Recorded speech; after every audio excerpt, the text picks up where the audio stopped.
Bom, gente, é um texto muito difícil. Eu fiquei falando muito sobre o contexto, mas isso é importante, porque isso é também uma polêmica interpretativa sobre esse texto. A maioria das leituras são muito filosóficas sobre ele e perdem nuances muito importantes que ajudam a entender esse texto.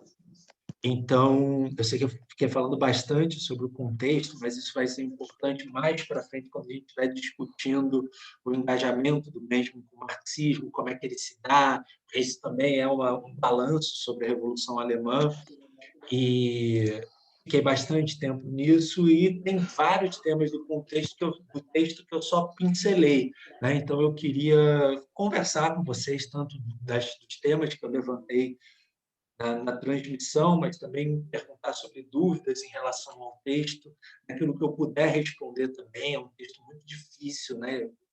Eu já li esse texto algumas vezes e sempre quando você relê, você descobre uma coisa nova. É um texto, a primeira leitura é muito difícil, não existe outra palavra.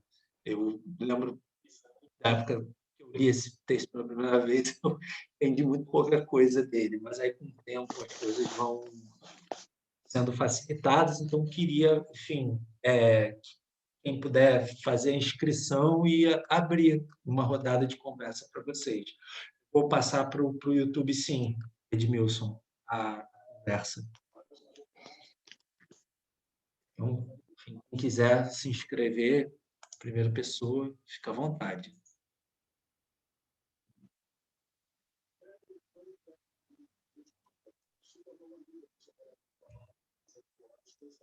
Raul, fica à vontade.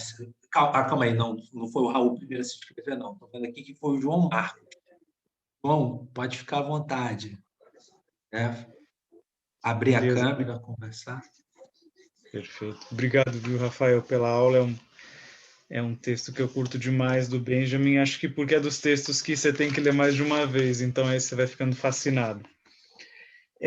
Eu tenho algumas dúvidas a respeito do texto, mas eu acho que eu vou começar pela questão do contexto todo.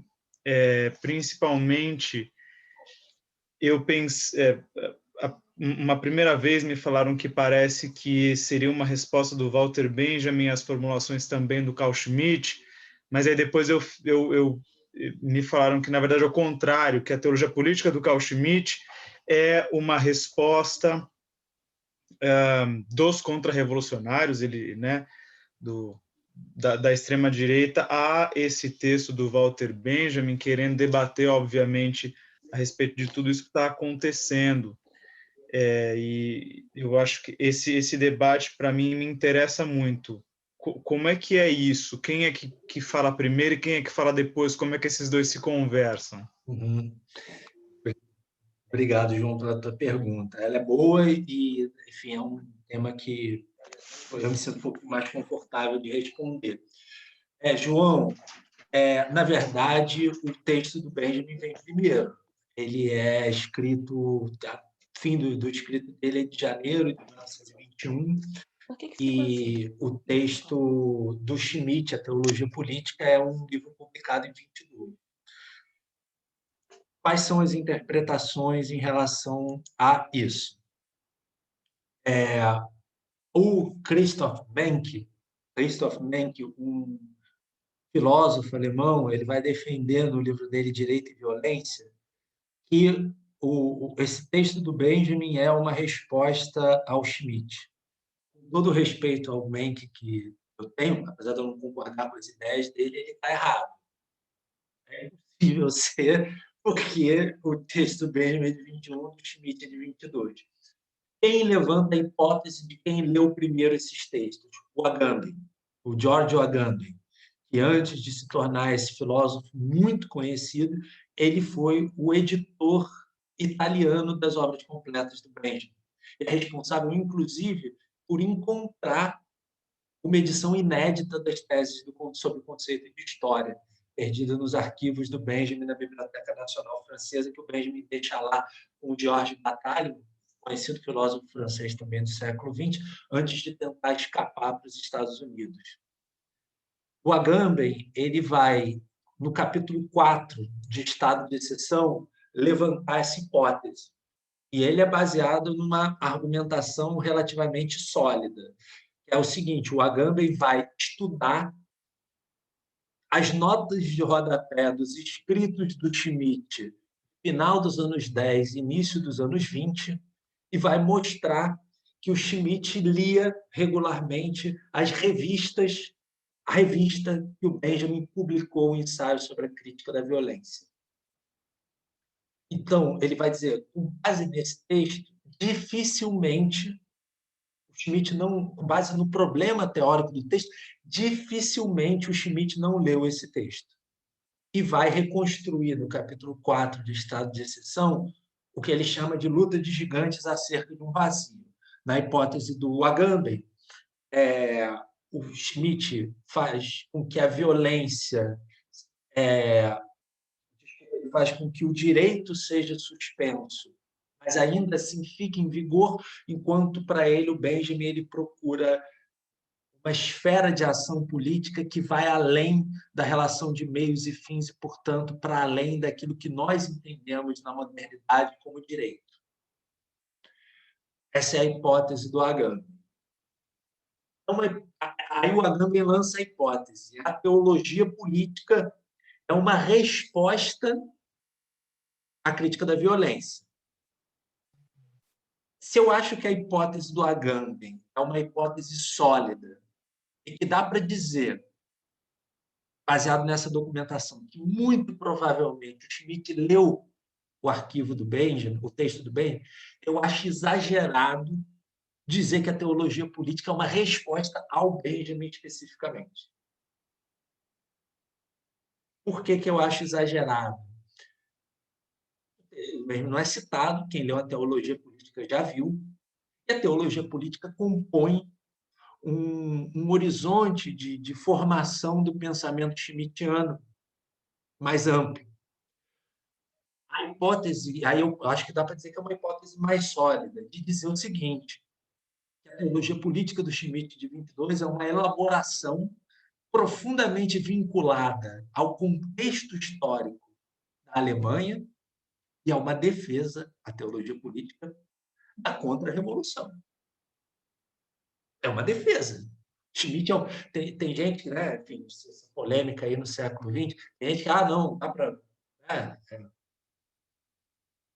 As pessoas falam, não, Schmitt nem simplesmente constatar que Schmitt foi um nazista não quer dizer respeito a toda a sua contribuição e é possível se apropriar do Schmitt pela esquerda. Eu acho que sempre quando a gente está lendo Schmitt, a gente tem que reconhecer que a gente está lendo um jurista católico conservador e reacionário. A teologia política ela dialoga com o ápice do pensamento reacionário do século XIX francês, os pensadores da contra-revolução francesa. O problema teórico schmittiano é como bloquear a revolução. Esse debate é um dos debates centrais na polêmica Benjamin-Schmitt. O Benjamin, quando lia o Schmitt, ele sabia que estava lendo conservador. O Scholem chama a atenção disso. O Scholem usa uma expressão muito boa no ensaio teórico dele sobre o Benjamin. Eu nem tenho acordo com tudo, mas essa parte ele tem uma sacada muito boa, que ele dizia, o Benjamin, ele via rufar os tambores da revolução nos pensadores contra-revolucionários. Aqueles contra-revolucionários tentavam negar tão amplamente a revolução que ela aparecia lá dentro. E por isso é importante ler esses caras, porque eles são formuladores da ordem existente. Então, voltando aqui à tua pergunta também, porque se eu pudesse ficaria falando longamente sobre esse assunto, mas eu acho que dá para dizer que o Schmitt leu o Benjamin, eu acho que a documentação do Agamben é sólida, mas acho que dizer que a teologia política é uma resposta à crítica da violência, eu acho um exagero. é mais fácil dizer, olha, os dois textos estavam imersos naquela disputa entre a Revolução e Contra-Revolução na Alemanha. O texto do Benjamin é uma defesa da continuidade da Revolução Alemã, que vem sendo bloqueada pelo governo central social-democrata e pelas forças reacionárias da Alemanha. E o texto schmittiano é uma defesa da contra-revolução. Tem um texto publicado sobre isso que vai mostrar as transições conceituais no pensamento schmittiano a partir da Revolução Alemã. E vai lançar uma hipótese que a teoria schmittiana do estado de exceção é uma tentativa de dar uma roupagem jurídica à contra-revolução. Tem dois textos muito bons que vale a pena indicar sobre isso. Um é um texto curto de uma professora do curso de Ciência Política da UFRJ, Daniela Bussi, que escreveu no blog Junho um texto que ela vai mostrar como o livro do Schmitt, A Ditadura, é uma resposta à formulação na Revolução Russa do conceito de ditadura do proletariado e como, na teologia política, os dilemas da contra-revolução ganham novos contornos e o Schmitt muda algumas categorias conceituais. É um texto interessante. Mas, para mim, um dos melhores textos que reconstrói o debate de Benjamin Schmitt é um texto do Enzo Traverso, saiu na última edição, na edição que eu ajudei a organizar junto com uma pesquisadora alemã, a revista Direito e Praxis, dossiê Walter Benjamin e o Direito, que é o texto Relações Perigosas. Relações Perigosas, enfim, está lá nesse dossiê. Por que eu gosto muito desse texto? Primeiro, ele localiza historicamente o debate de Benjamin Schmitt na história das ideias. É muito frequente que esse debate de Benjamin Schmitt ele seja responsável por aproximações exageradas, de gente dizendo, olha como Benjamin e Schmitt são parecidos. Não. O Benjamin leu Schmitt, que escreveu, inclusive, Schmitt, sabendo das diferenças profundas que marcavam os dois. O Benjamin manda de presente para o Schmitt uma edição da Origem do Drama Barroco Alemão, que o primeiro capítulo do livro é uma crítica ao Carl Schmitt, a teoria da soberania do Carl Schmitt. Então, o Benjamin tinha consciência que ele estava lidando ali com um pensador conservador, contra-revolucionário. Mas essa metáfora do Scholem é muito boa, de dizer, o Benjamin via rufar os tambores da revolução nos pensadores contra-revolucionários. Então, ele lia. Isso trazia problemas para a obra dele. Desculpa me estender sobre a sua pergunta, mas é porque, enfim, é um tema que eu me interesso um pouquinho. Obrigado pela pergunta, João. E aqui que o próximo é o Raul. Valeu. Raul, fica à vontade. Boa noite, professor. Queria primeiro agradecer pela aula, foi muito esclarecedora no sentido do contexto em que Benjamin estava inserido. E eu tive uma dúvida em específico quando ele situa o poder divino em contraponto com o poder mítico e quando ele encaixa esse poder divino nesse contexto das greves, né, e das revoluções. Só que, em certo sentido, ficou num âmbito muito filosófico e eu queria que o senhor elucidasse um pouco mais essa questão, se possível. Era só isso. Obrigadíssimo, Raul, pela tua pergunta. Também gosto muito dela. Se eu pudesse, eu ficaria falando aqui muito tempo sobre ela. Vou tentar trazer isso para o horizonte político, que eu acho que facilita essa contraposição que você está buscando. Primeiro, o conceito de mito. Esse conceito é muito importante para o Walter Benjamin. Para mim, quem melhor se aproxima de uma definição, tem várias leituras. No livro Conceitos de Walter Benjamin tem um texto sobre mito, mas acho que uma pessoa que consegue sintetizar muito bem essa ideia é Jean-Marie Gagnon. Na introdução dos escritos sobre mito e linguagem, e nesse dossiê da Direito e Praxis, que eu e a Hannah organizamos. A concepção do mito para o Benjamin remonta à tradição judaica, não só à tradição grega, que desenvolve uma teoria do mito vinculado, enfim, às representações religiosas na Grécia Antiga. Ela remonta à tradição judaica também. O mito é visto pelo Benjamin como um fundo de violência que ameaça a humanidade e os seus desejos de emancipação e de felicidade.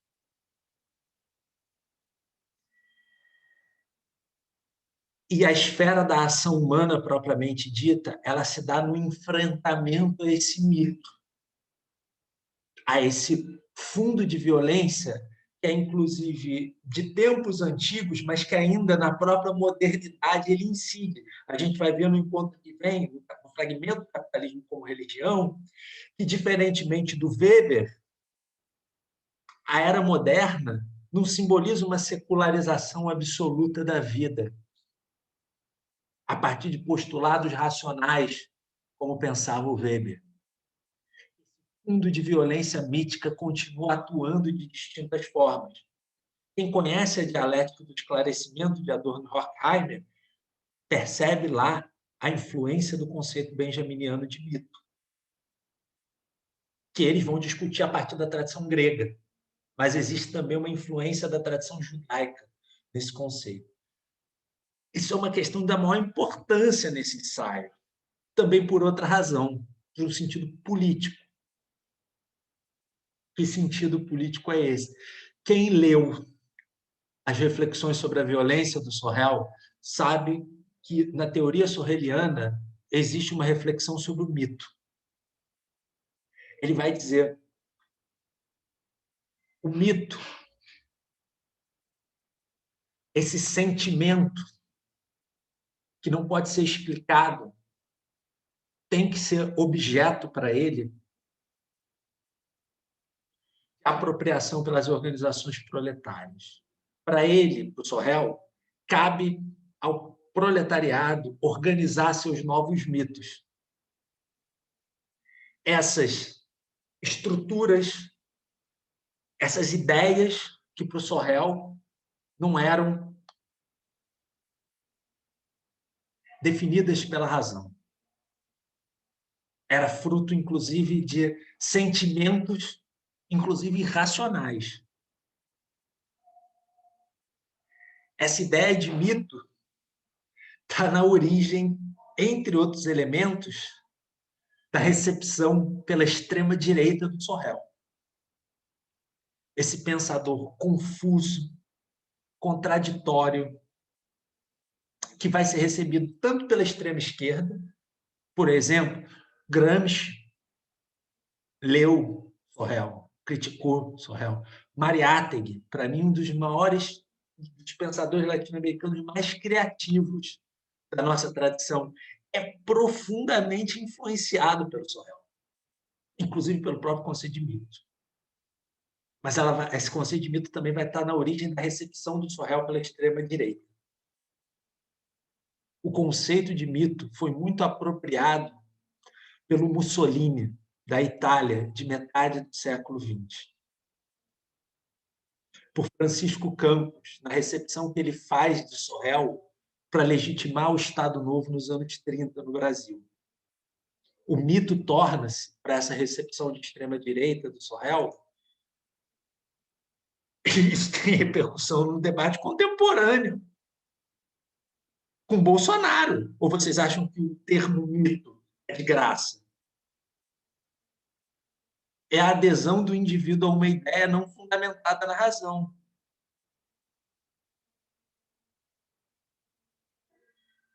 A essa ideia de uma adoração a uma imagem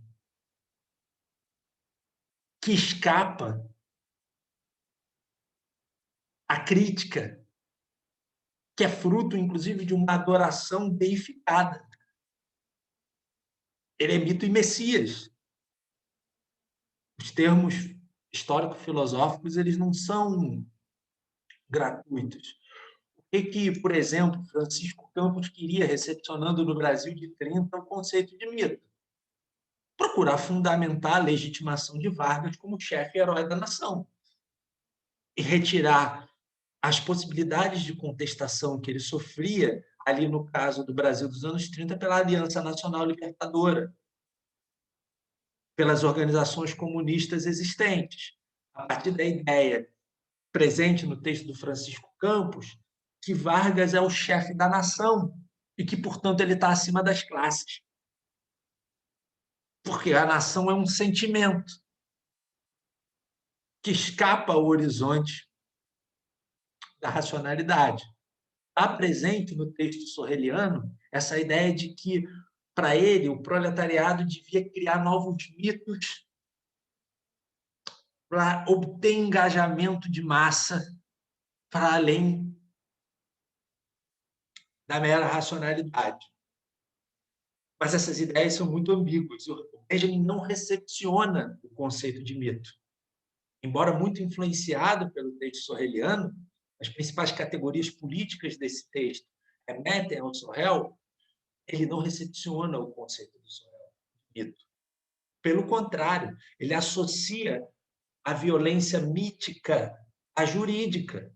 O conceito que aparece é violência mítico-jurídica. O direito, para ele, atualiza esse domínio do mito na modernidade. Esse fundo violento que impede a emancipação.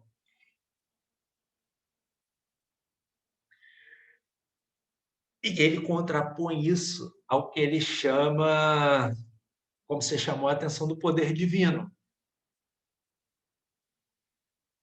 que tem a sua correspondência humana no poder revolucionário, e vem se contrapor ao domínio do mito. O final do texto é baseado, em certa medida, nessas contraposições categoriais entre o poder mítico, jurídico e o poder divino, no caso. Mas aqui eu retomo um tema que a gente trabalhou no último encontro. Aqui não há uma defesa de um governo teocrático. Em primeiro lugar, um comentário importante.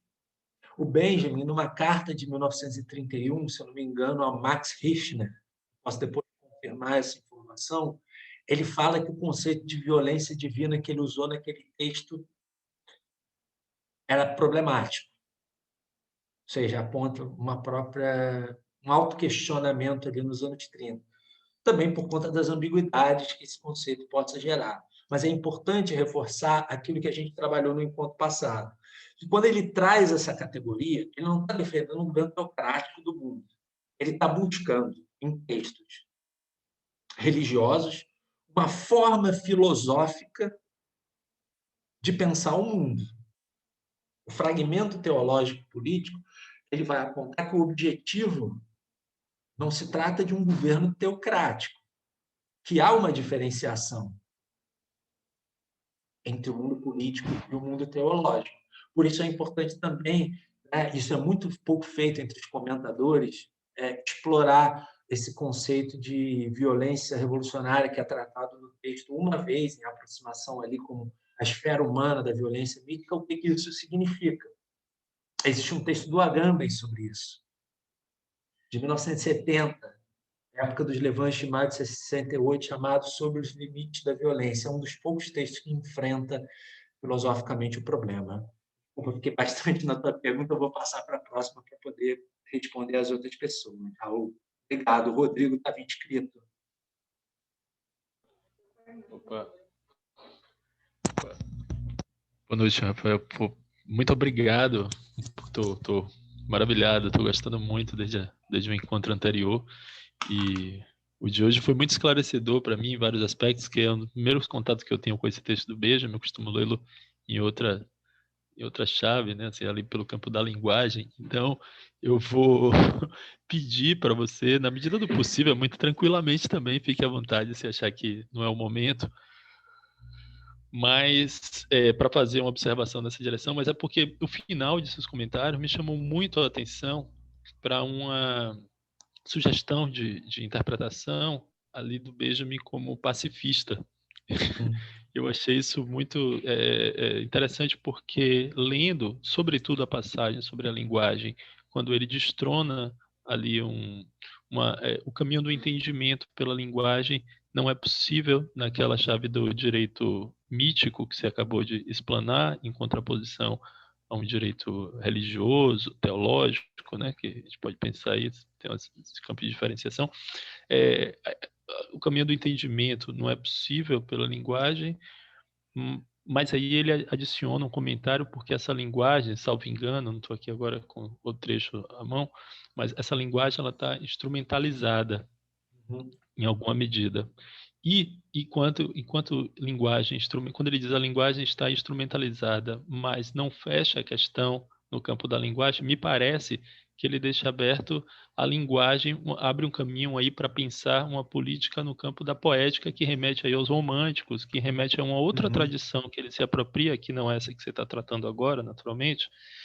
E aí é isso. Me parece que como diversos outros textos do Benjamin, ele tem um caráter muito mais negativo, no sentido de elencar as críticas ali que estão no seu horizonte e deixando a gente muito ansioso para um prolongamento aí no campo propositivo, muitas vezes, que aí quando ele toca ali na questão da linguagem, me parece apontar para uma política assim abordada num campo mais poético.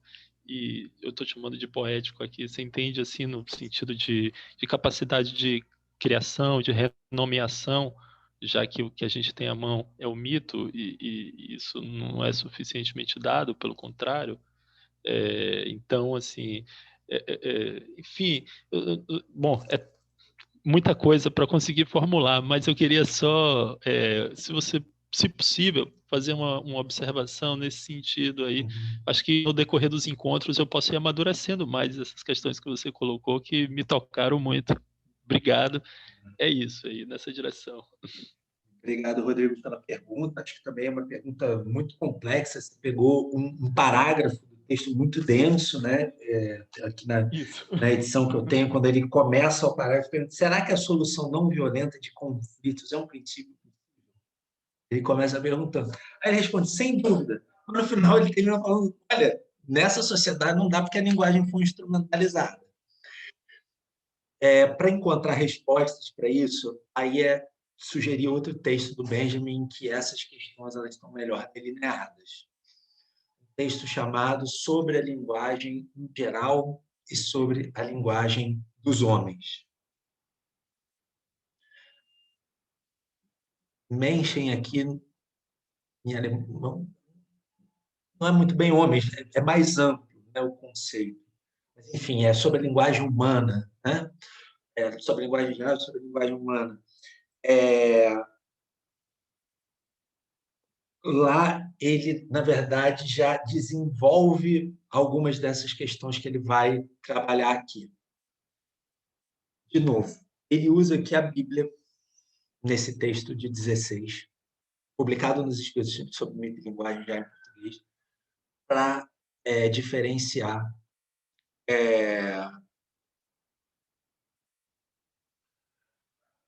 o que ele chama da língua decaída. Ele vai pegar a Bíblia, ele mesmo diz nesse texto, ela não ele não está com aquilo procurando defender um governo religioso do mundo. Ou um direito religioso é uma expressão que você usa, mas que não aparece no Benjamin, até porque o teológico para ele, enfim, tem outro significado. Mas ele vai dizer nesse texto, a Bíblia serve como um texto filosófico para extrair questões que dizem respeito ao mundo, tal como se põe.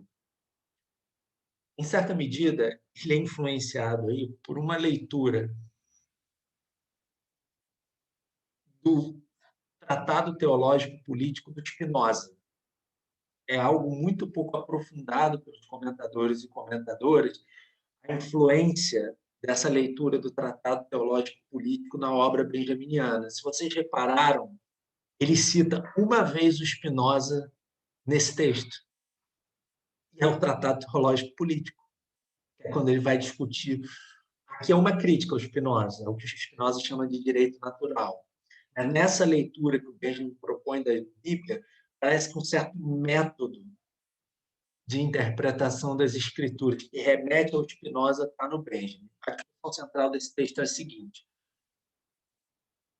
com a queda dos seres humanos no paraíso, o pecado original, a linguagem, que era uma linguagem divina, caracterizada pelo ato para ele, mas típico da linguagem divina, que é o ato de nomear. O nome, isso tem um peso muito profundo na tradição judaica de onde ele faz parte. Esse ato de nomear se perde. E a linguagem torna-se uma linguagem imediata, uma linguagem que é um meio para um fim. A linguagem como um meio de comunicação. É uma ideia que o Benjamin vai problematizar nesse texto. Para o Benjamin, a língua se comunica enquanto tal, mas ela não é um meio para a comunicação. Ele remete a essa imagem da possibilidade de, através da linguagem, estabelecer uma interação mais direta e mais autêntica entre seres humanos, mundo e realidade à sua volta. Vai problematizar o que ele pensa como uma língua decaída. Essa língua que torna-se o meio para o fim. Esse texto é interessante, que ele vai chamar da concepção burguesa da língua, essa concepção instrumental, que tem na sua forma mais expressiva o direito. Por que esse assunto reaparece aqui? Duas dimensões. Primeiro, essa possibilidade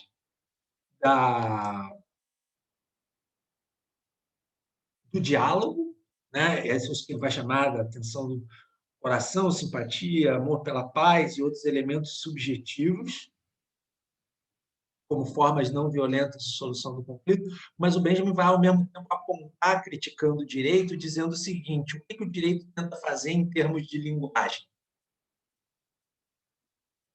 Através da linguagem, ele procura estabilizar um conjunto de relações históricas, ao suspender o dinamismo da linguagem em prol de uma concepção reificada e monopolizada pelo Estado.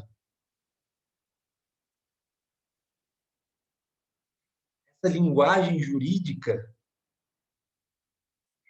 ela retira do dinamismo histórico elementos fundamentais para a sua afirmação. O direito aqui nesse texto é abordado pelo Benjamin a partir da sua presença na realidade como elemento que garante o status quo de forma violenta. Também por meio de um tipo de linguagem violenta, que é a linguagem jurídica, para ele. Nesse texto da linguagem, ele aborda alguns desses problemas que vão reaparecer em um outro texto de 1919 chamado Destino e Caráter. Quando ele problematiza essa capacidade que o juiz tem, a partir da linguagem, de ditar o destino do condenado. Esse condenado torna-se uma imagem presa no decorrer do julgamento jurídico, sem a possibilidade de modificação. Ele problematiza um pouco dessas ideias. Então, o que ele vê nesse texto? Ele vê a linguagem como uma possibilidade de forma de experimentação de outras relações humanas. Nessa sociedade, ela foi instrumentalizada. Ou seja, ele começa o parágrafo falando: é possível uma solução não violenta de conflitos? Possivelmente é. Ele aborda a linguagem para tratar isso, mas não nessa sociedade. E não é gratuito, que aí logo depois ele começa a falar da greve geral revolucionária do Sorrel. Porque se essa sociedade não é possível encontrar saída, é preciso buscar outras coisas, inclusive para uma experimentação mais autêntica com a linguagem. Esses são problemas fundamentais do Benjamin até esse período. Depois a linguagem, mas eu não tenho tempo para falar disso, em outro momento do nosso curso, o Benjamin vai tentar fundamentar, a partir do encontro com o marxismo, a linguagem incorporando novos elementos. Um debate que é frequente, inclusive na tradição marxista, sobre a linguagem, né? Ou seja, a partir das experiências revolucionárias, como é possível pensar outras relações com a linguagem? Qual a relação entre linguagem e materialidade? Qual o papel da produção linguística na construção daquilo que é material, são dilemas que o Benjamin dos anos 30 vai enfrentar. Mas aí enfim, vai ter questões que ele vai trazer daqui, mas também vai ter modificações. Enfim, também me alonguei aqui um pouquinho, espero que dê tempo de responder a todo mundo. Estou me alongando um pouquinho aqui. Vi que Rodrigo, depois o Rafael se inscreveu, meu xará. Oi. Uhum. Olá, tudo bem? Boa noite. Rafael, boa noite. Oi. Na verdade, eu queria mais ou menos retomar o que vocês estão debatendo, né? Eu pensei exatamente na pergunta do João, mais ou menos naquela linha dele, então vou retomar um pouco dele e o que vocês já estavam comentando, que é sobre essa questão do exemplo que o Benjamin dá da greve, como sendo esse exemplo de violência pura, divina, né? E aí eu queria abordar a questão do que o professor Rafael estava falando, dessas polêmicas, né? Que aí talvez, não sei se a gente pode debater um pouco disso, que seria a questão ambígua que tem ambígua no sentido, não ambíguo no sentido ruim da coisa, mas sim de, digamos, polissêmico, né? Ou seja, ter várias possíveis interpretações de fato daqueles conceitos. Então, o que eu fiquei pensando, né? Eu fiquei pensando nesse texto que a gente debateu agora, sobre a crítica da violência, e as teses do conceito de história, né? O professor Rafael estava trazendo muito desse contexto histórico, e fiquei pensando nesse possível salto que a gente pode fazer entre esse papel dos oprimidos, do proletariado, aqui nesse momento, e o que os Benjamin propõe lá no fim da vida, né? Que é desse papel do proletariado em relação a essa libertação, né? Essa redenção, que aí parece que ele vai para um caminho muito mais do messianismo, né? Mas o que eu queria entender é exatamente a minha pergunta né? Como é que a gente poderia entender esses movimentos que o Benjamin faz, principalmente pegando esse texto agora, que é entender essa questão da greve, que ela parece ser ambígua, em certo sentido, pelo menos assim é que eu estou vendo, tentando entender essas controvérsias todas, né? Porque parece que a greve nem ela é pacífica, por um lado, porque ela não é um ato totalmente pacifista, ela tem uma intenção, ele fala, né, que não tem um fim, né, de ser violento, mas ele tem, quer dizer, ao contrário, né? Ele não tem um meio violento, mas ele, de certa forma, causa, né, efeitos, e por isso o sistema capitalista é contra a greve. Por outro lado, ele é uma interrupção, ele não é uma violência de fato, né? Não é uma violência clássica. Aí, a minha pergunta é isso, sobre essas questões ambíguas em Benjamin, né? Por exemplo, essa questão mesmo do mito, que a gente estava falando agora há pouco. Claro que ele é a favor da razão e não do mito em si, mas parece que esse conceito de mito também a gente pode pensar na ambiguidade dentro de Benjamin, porque ele também defende, dentro da religião judaica, aquela ideia de se pensar também aquilo que está antes da razão, né? Os esquecidos, os seres que são do tempo de Homero, né? Quando ele vai analisar as figuras de Kafka, né? Então, eu queria entender melhor essa questão da greve e dos outros conceitos de Benjamin, se a gente pode pensar também a ambiguidade nisso. Então, Rafael, obrigado pela tua pergunta, bem complexa. Em relação aos textos dele sobre Kafka e a relação com o mito, Benjamin, na minha leitura, né, isso aparece em alguns textos da professora Olgária Matos, sobre a influência de Descartes e Kant no pensamento do Benjamin. Não abdica do conceito de razão. Benjamin não é um irracionalista, mas, ao mesmo tempo, o conceito fechado de razão, oriundo de uma certa tradição do século XVII, ele problematiza, né? Discutindo formas de conhecimento, inclusive no texto da Vida dos Estudantes é abordado o eros no papel da construção do conhecimento, né, que remete à dimensão afetiva e tal, né? O eros não é só a sexualidade, embora possa ser na produção do conhecimento. E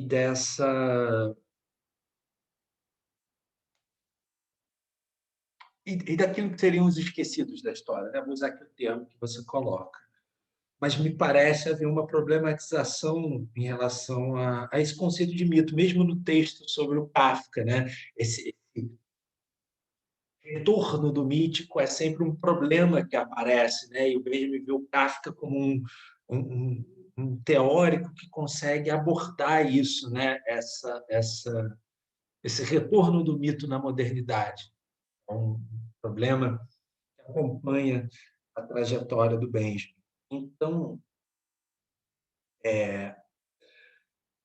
a questão da ambiguidade da greve, e aí, se me permite, Priscila, eu vi aqui que você colocou uma questão no chat que pode me ajudar com essa questão e também a expor as convergências e as divergências com a Judith Butler em relação à leitura que ela faz em Caminhos Divergentes. Eu disse no encontro passado, eu acho esse um grande texto, apesar de eu não ter acordo com algumas ideias. Acho a Butler uma grande pensadora. A Butler aborda esse texto a partir, né, digamos assim, das suas ambiguidades.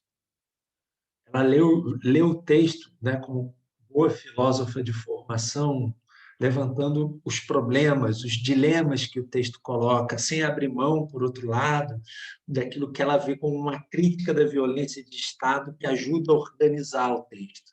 A Butler se pergunta, ela ali ela quer levantar dilemas para o leitor também. Essa crítica que o Benjamin faz é a todo tipo de direito ou é um tipo? É a todo tipo de Estado ou é um tipo? Me parece que nesse texto é uma crítica ao direito em sentido mais amplo, aos significados modernos do que é direito. Né? O direito anterior à modernidade tinha um funcionamento muito diferente. Era objeto de monopólio do Estado, enfim.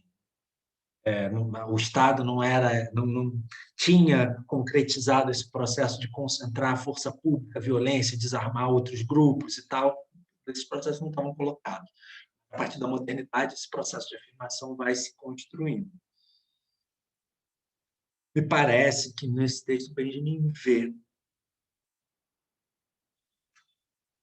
direito e Estado presos a essa dialética. Isso é uma polêmica do texto, e eu estou assumindo aqui uma posição, e aí estou sendo franco com vocês. Isso é uma polêmica. Tem gente que vai querer extrair uma teoria do direito desse texto. Vou citar aqui o Christoph Menck, que eu já citei, é um grande filósofo do direito alemão. Ele é filósofo em geral, mas tem escrito muito sobre direito. O debate alemão contemporâneo é muito marcado por esse debate. A leitura do Benjamin, digamos assim, predominante na Alemanha, ela é fundada na possibilidade de reconstruir uma teoria do direito em diálogo com o Benjamin. Isso é também baseado na interpretação que fazem do texto do Derrida, que é muito famoso nessa leitura do Benjamin, que está publicado no livro Força de Lei. Ele fala de um direito mas um direito relutante, um direito que não é só cálculo, que está aberto à justiça, que me parece, por isso que eu discordo do Derrida também, na tentativa dele de aproximar direito e justiça. O que aparece nos fragmentos do Benjamin desde 1915 vai estar presente no texto sobre o Kafka, que conclui o texto sobre isso, é uma tentativa de diferenciar direito e justiça. Eu sei que justiça é um conceito filosófico espinhoso, amplo, abstrato, problemático, mas me parece que no Benjamin é uma tentativa de diferenciação. Voltando aqui a Butler. A Butler aborda um dilema desse texto, que é: esse texto permite uma leitura. Eu usei durante a transmissão, e aí para ficar nítido, a expressão a resistência do oprimido e contrapus a violência do opressor. O uso dessa expressão tem fins didáticos, ela não aparece no texto do Benjamin. Não aparece. Mas é porque eu já participei de vários debates sobre esse texto, infinito. Sempre quando você levanta esse assunto, é um celeuma, o debate acaba. Todo mundo fala, mas como assim? Há essa possibilidade de... Há uma diferença epistemológica entre a violência do oprimido e a do opressor. É difícil encontrar fundamentações para essa diferenciação. Me parece que o texto do Benjamin tem. Mas é uma discussão muito longa. Não sei se daria para fazer aqui. Mas os debates acabam, em geral, quando você aborda esse tema. Tem um elemento da nossa tradição, gente. Brasil. Debater isso no Brasil é muito difícil. Porque as nossas classes dominantes aqui, elas têm um grau de violência no capitalismo independente que impede, inclusive, que se coloque no debate público o que é violência. Se é possível o oprimido resistir à violência do opressor, ou essa sociedade estruturada a partir da violência, essas perguntas desaparecem no Brasil. Nós nunca tivemos uma revolução aqui. Eu sei que a historiografia paulista trata a Revolução de 30 como uma revolução. Eu discordo, mas isso é um debate filosófico longo, diz respeito à história e à formação social brasileira, não dá para entrar muito aqui. Mas o fato é que formas distintas são tratadas como violência para ser criminalizadas. Quebrar vidraça de banco em 2013 foi tratado e equivalente à violência que a polícia cometia contra quem estava se manifestando, quem perdia o olho. A violência cometida cotidianamente nas favelas e periferias contra negros e negras em nome da política de segurança pública. Na esfera pública, esse debate é difícil de fazer no Brasil. É muito difícil. Você faz ele nos debates, o debate acaba, vira só isso. Eu coloquei ali com um pouco o termo não aparece no bem. O tema é poder revolucionário, violência revolucionária. Eu tratei, mas, enfim, para tentar fazer essa diferenciação por conta da experiência. A Butler, ela trata isso como uma ambiguidade. E até em alguns momentos, pelo menos na minha leitura, ela dificulta a compreensão dessas categorias mais espinhosas do pensamento do Benjamin. Ela levanta dilemas, ela levanta paradoxos filosóficos. E ela faz muito bem isso. Mas, enfim, o Benjamin entra num dos parágrafos finais do texto, que ele discute o mandamento, na página da edição que eu passei para vocês, 173, 174, muito difícil. Eu vou ler só um trecho.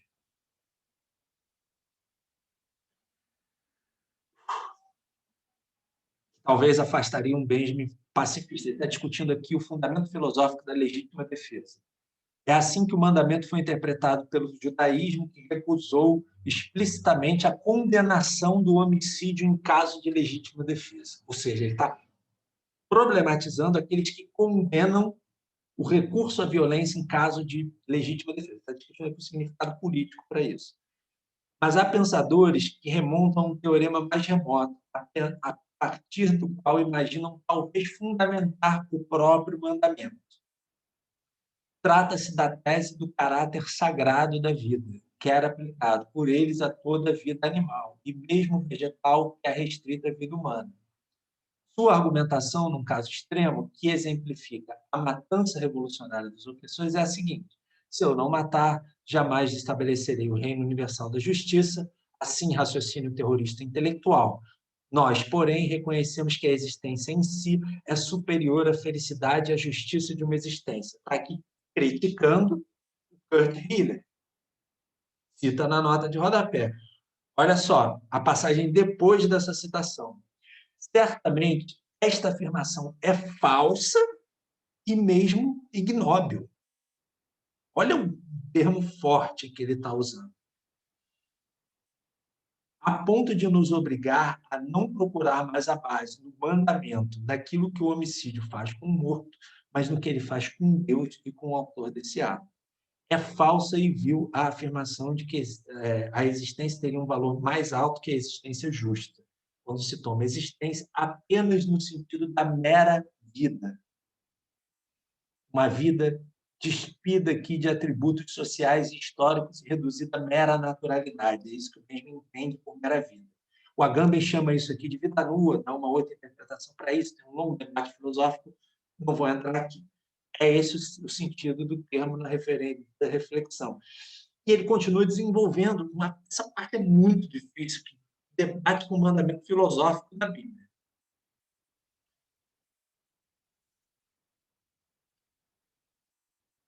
Difícil ter uma resposta perene. O que eu localizei para vocês foi, olha, tem 3 interpretações sobre isso. As que rejeitam a violência e dizem que o mandamento fundamental é que é proibido matar, e aquelas que abrem a possibilidade de algum tipo de recurso à violência. É qualquer um? Não. Ele está procurando aqui uma teoria da ação política despida da relação entre meios e fins. Isso dá implicações para pensar uma teoria da ação revolucionária imensas. Como pensar a revolução em ato? Como lidar com esse dilema? Como enfrentar ele? É muito difícil, mesmo é que levanta um problema. Tem possibilidades de se ler essa questão. O Agamben oferece nesse texto sobre os limites da violência uma hipótese de leitura. E depois ele mesmo, Agamben, vai abandonar, mas também não cabe entrar nisso. O que eu estou dizendo é o seguinte, em relação à pergunta da Priscila sobre a Butler, eu acho que tem elementos que talvez, né, afastem um pouco essa leitura da Butler, que aborda mais a ambiguidade. O próprio Scholem, amigo próximo do Benjamin, e com o qual ele discute esse problema, fala que o Benjamin não era um pacifista. Em textos dele dos anos 30, ele problematiza o pacifismo, mas assim, como ele concebe essas relações? É complexo. Né? Acho que isso levaria a gente a um outro debate extremamente longo. Rafael, não sei se eu respondi a tua pergunta. Obrigado pela questão. Vou passar aqui para a próxima para dar tempo. Gabriela, vou disponibilizar, sim. Vamos lá. Inscritos: Rodrigo, Rafael, Daniel. Tem inscrito? Daniel Patianese. Pode ficar à vontade, eu estou vendo aqui a ordem. Está me escutando? Uhum. Nossa, é porque eu tinha 2 questões, né? Eu até queria entrar na questão do surrealismo, mas acho que é porque eu não vou entrar nisso, que é um debate muito grande, muito interessante. E o texto é realmente muito difícil, muito denso, né? Tem muitas partes, né? Aí uma questão que eu ia trazer é mais que o Rafael trouxe também, que a Priscila trouxe também, da Priscila, que é sobre a questão da Butler, no Caminho Divergente, mas acho que é porque eu não sei se você conhece a Butler, o último texto da Butler, que é esse daqui, vocês já viram esse livro aqui? Uhum. É o livro de 2021, né, que é a Força da Não Violência, que ela não é nem um pouco ambígua com a ideia de violência no Benjamin, que ela trata meio que uma crítica, quase um Benjamin mais pacifista mesmo, da instrumentalização da violência como meio, né, ela é um pouco mais clara em como ela entende, mais do que no Caminho Divergente, que ela fica deixa um pouco a ambiguidade, né. Parece que nesse livro ela já sai disso e discute todas as questões de violência do Estado, né, legítima defesa, essas questões na Butler. Mas essa era uma pergunta mais sobre essa polêmica, mas como o Rafa já tratou, eu vou então para uma questão hiper específica do texto, que é mais para o meu meu objeto de pesquisa, que eu trabalho com policiais militares, né, aqui em Campo Grande, Mato Grosso do Sul, e violência na polícia militar, né. Eu não entendi a parte sobre polícia, na parte 166, eu achei meio confuso, porque ele vai tratar, né, da instituição policial e dos tipos de poder, mas aí fica difícil, que é poder ou violência da polícia, né? Porque poder da polícia é uma coisa que faz muito sentido em determinada lógica, mas violência policial é uma questão muito específica, né, que eu literalmente trabalhando na minha tese de doutorado. Mas é muito difícil o texto dele. Uhum. A separação que ele faz da polícia, eu não entendi muito bem. Então, essa pergunta é super específica, tá, do texto, porque a outra pergunta era bem mais geral, né? Aí eu queria que você podia tratar um pouco dessa que ele ia falar, né, dessa infame instituição, e de como ele entende esse poder instituinte, ou poder mantenedor do direito da polícia, e esse papel meio que duplo da polícia, que ao mesmo tempo parece que ultrapassa a questão do executivo e do legislativo, que é a polícia brasileira, se for pensar, né? É uma polícia que julga e condena ao mesmo tempo, né? E a polícia tem uma figura específica, né? E, querendo ou não, ela é a representação da violência do Estado, né? Usando pelas questões de segurança, esse tipo de argumento. Então, focar nessa questão que... Desculpa, gente, é uma pergunta muito da minha tese, muito focada numa coisa específica demais do Benjamin, mas vou aproveitar a oportunidade aqui. Então, tranquilo. Em relação ao comentário da Butler, né? Eu já li algumas partes desse livro, né? E ela faz ali a leitura do Benjamin também, a parte da dinâmica, da compreensão da ação política que ela tem, e mais recentemente. Em termos de interpretação do Benjamin, eu discordo dessa ideia, expus aqui um pouco das razões, mas teria outra. Mas apesar de eu discordar da Butler, enfim, algumas questões filosóficas dela, é importante para ler também esse texto, né? Você tem em mãos, lidar diante do seguinte dilema. A Butler é uma ativista que problematiza a hegemonia sionista do Estado de Israel. Em geral, quem problematiza isso é acusado de ser um defensor da violência dos palestinos. Numa tentativa de equivaler a ofensiva do Estado de Israel, com toda a sua estrutura bélico-militar, e aquilo que é feito na luta palestina, né? Se recusam a abordar a desproporção existente gigantesca nesse caso. A Butler lida também com esses dilemas, né? Então, por que eu estou dizendo isso? Porque, apesar de eu discordar um pouco da interpretação que ela tem do Benjamin, eu consigo compreender também por que ela se põe nesses termos no debate público. Ela é uma pensadora que, apesar das minhas divergências, é uma pensadora corajosa. Não se omite em relação aos termos do debate público. Isso é uma temática que eu acho que ela enfrenta nos debates sobre a violência do Estado e a violência do Estado de Israel, que é a questão que fundamenta ali os caminhos divergentes, né? Então, é um dilema que ela enfrenta. Eu acho que, como você disse, né, Daniel, ela torna mais nítido algumas questões dali do texto do bem. A questão sobre a polícia, né?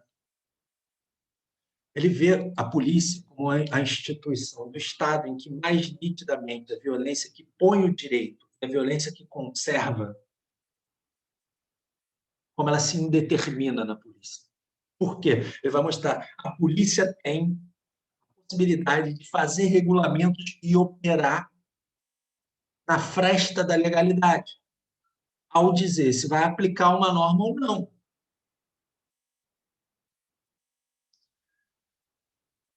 Sendo bem direto aqui, né? A violência, a Eu acho que é polícia. excludente de licitude, né? Do Moro lá, que o Moro queria passar. Isso é nítido, mas só para pegar, por exemplo, a possibilidade de manifestações que questionam o governo ter um tratamento e as a favor do governo tem outra.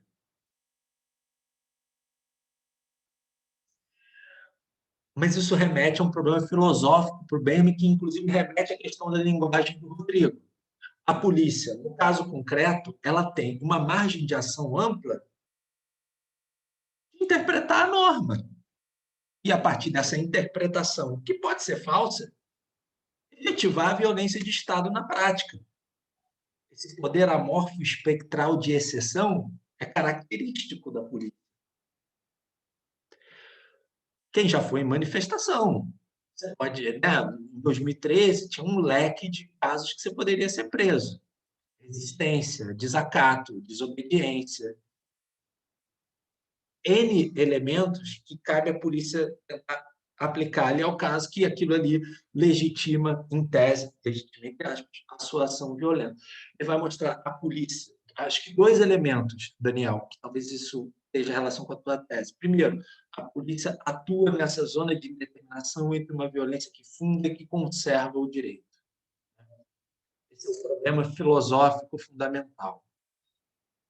Ela é a instituição que opera nessas 2 esferas a partir da sua possibilidade de decretar, de estabelecer decretos secretos. Se você estudar a legislação da polícia, você vai conhecer as regulamentações da polícia que sequer estão nas normativas gerais, mas que dizem respeito ali ao funcionamento interno da instituição. E isso muda a nossa vida, tem a ver com formas de abordagem, o que é fundado suspeito, o que não é. Isso foge, inclusive, da regulação formal do próprio Estado burguês de direito. É uma instituição que obter informação dela é muito nebuloso, porque ela não quer ser pesquisada. Você deve ter dificuldade de encontrar elementos para pesquisar. Outro elemento que diz respeito a esse filosófico, essa dimensão da possibilidade da polícia de lidar, interpretar o direito o tempo todo. É isso que nesse texto ele fala. Ao contrário do direito, a decisão fixada no espaço e no tempo reconhece uma categoria metafísica, graças à qual ele faz jus à sua crítica. A observação da instituição da polícia não importa nenhuma essência. Seu poder é amorfo. Como é amorfa sua aparição espectral, ela pode aparecer o tempo inteiro. Inatacável e onipresente da vida dos países civilizados. Ele vai dizer que é um resquício da monarquia absoluta, que o Estado de polícia da Alemanha é uma categoria que o Benjamin tem em mente, nessa forma da monarquia absoluta na Alemanha, que reúne poderes legislativos e executivos. Isso está presente mesmo nos regimes democráticos. Acho que são 2 problemas filosóficos fundamentais aqui, essa indeterminação e essa possibilidade amorfa de interpretação e interpenetração da norma jurídica para atuar no caso concreto. Para a próxima pergunta, gente, aí vou pedir para vocês, né, se a gente faz mais 15 minutinhos, porque, enfim, eu ainda não jantei, enfim, eu vou tentar, talvez, unificar aqui algumas perguntas. Pergunta do André Kess. Qual seria a relação do mito, essa organização do mito para a luta proletária, com a figura do grande criminoso dito no texto? Quando ele trata do grande criminoso, ele está aqui fazendo uma menção a essa admiração de alguém que está na fresta da legalidade. Não sei, André, se essa aproximação do mito com um grande criminoso é de uma associação muito estruturada. Eu acho que aqui, quando ele trata dessa figura do grande criminoso, ele está aqui vendo como essa... Eu não estou defendendo o grande criminoso, está olhando aqui para a ambiguidade filosófica que a observação popular tem em relação a essa figura, né? Ou seja, ele está aqui olhando para, enfim, esse sujeito é admirado por algumas figuras populares e está fora do direito ao mesmo tempo. Então, como pensar filosoficamente esse sujeito que está nesse limiar do direito, né? Para usar aqui essa expressão, mais nesse sentido. Márcio, falo por aqui por não poder abrir a câmera e o microfone. Gostaria de saber se Franz Fanon, dos Condenados da Terra, onde expõe a violência como um instrumento principal da metrópole em relação à colônia. Caramba! Olha, eu conheço alguma coisa do Fanon, Márcio, mas não me sentiria...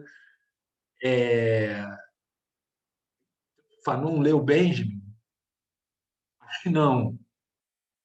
Os principais debates da obra benjaminiana são posteriores a 68. Mas é possível associar algumas ideias do Benjamin com a violência dos condenados da terra, da luta, e com a análise da violência da metrópole colonial? Eu acho possível. Acho possível. Embora o Fanon aborde complexidades, né, da racialização e do sujeito colonizado, que não estão presentes na mesma dimensão do pensamento benjaminiano. Fanon é um baita pensador. Digamos que o que eles podem se aproximar, além dessa questão da violência, né? Pelo menos lá em Pele Negra, Máscara Branca, né? Quando ele está falando sobre abordando os dilemas do que é o ser humano, como é que se dá a formação da psique, da alienação, que é um problema central teórico do pensamento fanoniano, dá para procurar linhas de diálogo possíveis entre eles. Porque, né, se trata, Fanon e Benjamin, de dois pensadores marxistas heterodoxos, singulares. Fanon aborda a possibilidade de um humanismo marxista, engajado na luta anticolonial. Esse problema aparece, pelo menos naquilo que eu conheço da Pele Negra, Máscaras Brancas, mas Fanon dá uma complexificação ao debate sobre as formações do sujeito colonial, da luta dos colonizados, que, embora esteja presente de forma muito pontual no pensamento benjaminiano, não tem a mesma complexidade que isso aparece no Fanon. Mas eu responderia por aí. Aí você pergunta depois, tem alguma influência do Walter Benjamin? Olha, eu não sou um especialista em Fanon. Eu conheço pouco dos textos dele. Conheço alguma coisa. Não lembro de ver uma citação e acho difícil, até porque no período em que o Fanon morre, a obra do Benjamin não tinha a difusão que ela ganha lá depois, enfim, nos anos 70, 80, né? Mas talvez não tenha elementos tão amplos assim para te responder de forma muito exata. Olha, é assim. Aí eu sugeriria alguém que é especialista em Fanon para te responder. Eu li algumas coisas, enfim, do professor Davidson Faustino. Sugeriria fazer essa pergunta ao Davidson, que ele é mais especialista no pensamento fanoniano. Léo Silvério, comecei a me interessar por Benjamin depois de ler o Tratado Teológico Político. Adoraria mais recomendações sobre isso. Isso é uma vontade, um texto que eu tenho de escrever sobre a leitura que o Benjamin faz do Spinoza nessa discussão sobre o direito natural. Há aqui, nesse ponto, uma divergência. Benjamin não adere ao justnaturalismo como Spinoza adere, ainda que um justnaturalismo singular, fundado no direito de resistência, que coloca a resistência como fundamento para a intervenção da multidão no Estado. Benjamin aqui problematiza essa ideia, porque ao conceber a resistência como direito, e se o direito é monopolizado pelo poder do Estado, a gente lida diante de um dilema. Ele estava diante do dilema da juridicização da greve. O Estado passa a dizer o que é greve e o que não é. Por isso, ele problematiza o justnaturalismo spinozano, que é o mais complexo de todos, que é fundado no direito de resistência. Tornar a resistência um direito é a resposta mais adequada? Me parece que o Benjamin vai numa linha de dizer que não, mas me parece que a forma de ler, né, esse método de interpretação das escrituras do Tratado Teológico Político, eu acho que há diálogos possíveis com o Benjamin. Na obra Pele Negra e Máscara Branca. Daniel, Rafael, Igor. Está escrito, Igor. Fica à vontade. Vou ir lendo as outras perguntas para depois fazer um balanço final. Igor está aí? Bom, voltando aqui para o André, que fez um comentário. Então, André, a gente ainda não trabalhou os textos dos anos 30, mas ele traz esse problema teórico da instrumentalização da linguagem e tenta ler isso a partir da teoria materialista. Juliana, o problema do mito, um bom texto muito recente, alinhado ao debate contemporâneo, é a introdução do Márcio Seliman Silva, as novas traduções sobre o conceito de história em edição crítica. Ainda não li a introdução. Obrigado pela sugestão, mas Sim, Juliana, aqui é uma baita pesquisadora sobre Benjamin. Se quiser compartilhar algumas dessas questões, fica à vontade.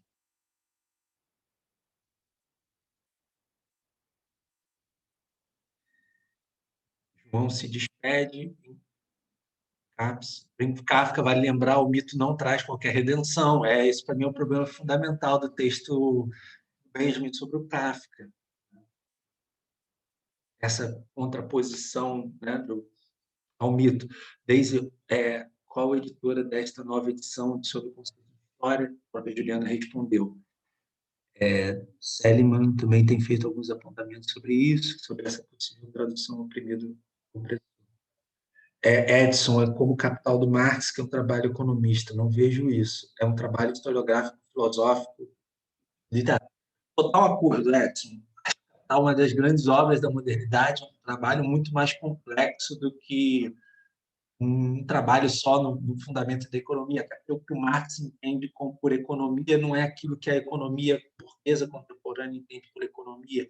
Remete aos dilemas da produção por parte dos próprios seres humanos, da realidade material onde eles estão. Algo muito mais alargado. É por isso que o Marx vai estudar economia política, depois ali da crítica da filosofia do direito de Hegel. Ele se coloca diante do dilema de como os seres humanos produzem o seu próprio mundo. E o Estado, né? Não é o Estado que produz os seres humanos, mas eles que produzem o Estado, como é que isso se dá? Como os seres humanos produzem seu próprio mundo. Ele vai estudar economia, não é por uma razão de fazer determinações mecânicas. Marx não era um determinista, e a interpretação do Benjamin vai combater essa tentativa de leitura determinista. Gabriele, nas teses eu sinto ele falando disso. Quem quiser falar, lembrei da justificativa dos europeus usando a força bruta sanguinária para catequizar os nativos na América. O irônico é que os europeus são silvícolas, seus meios de conquista, e ainda chamam os nativos de selvagens. Né? Juliana se despediu. A questão da culpa em Benjamin e Fanon são próximos, são dois autores que procuram problematizar um pouco o conceito de culpa. A gente vai abordar isso no encontro que vem, daquilo que eu conheço do Fanon, não sou um especialista. E Diogo, Fanon está mais próximo das questões existencialistas do que da teoria crítica alemã. Caramba, surgiram várias questões sobre Fanon. Acho que seria legal debater isso, enfim, com a galera que está pesquisando mais a fundo. Eu admiro muito, mas não sou um profundo conhecedor. Eu concordo, Diogo, que ele está mais próximo do existencialismo francês pós-anos 50, da teoria crítica alemã. Há um diálogo do Fanon com a teoria crítica alemã, me parece, porque há uma influência hegeliana na obra do Fanon, que nem sempre é muito explícita, mas é possível identificar, mas é um ponto de polêmica. Eu acho que talvez uma aproximação do Benjamin com o Fanon seria mais a partir, digamos assim, dessa tradição heterodoxa de um marxismo para além, enfim, das interpretações hegemônicas, né? No tempo deles. E tá aí, eu acho que vocês colocaram uma questão para pensar, né? Em que sentido o conceito fanoniano de violência pode ser aproximado com os conceitos do Benjamin. Tem pontos de contato, pontos de diferenciação, mas, enfim, acho que é uma boa questão. Seria legal, de repente, conversar também com alguém que é especialista em Fanon. Bom, gente, eu consegui chegar aqui no final do chat. Vou encerrar aqui a gravação.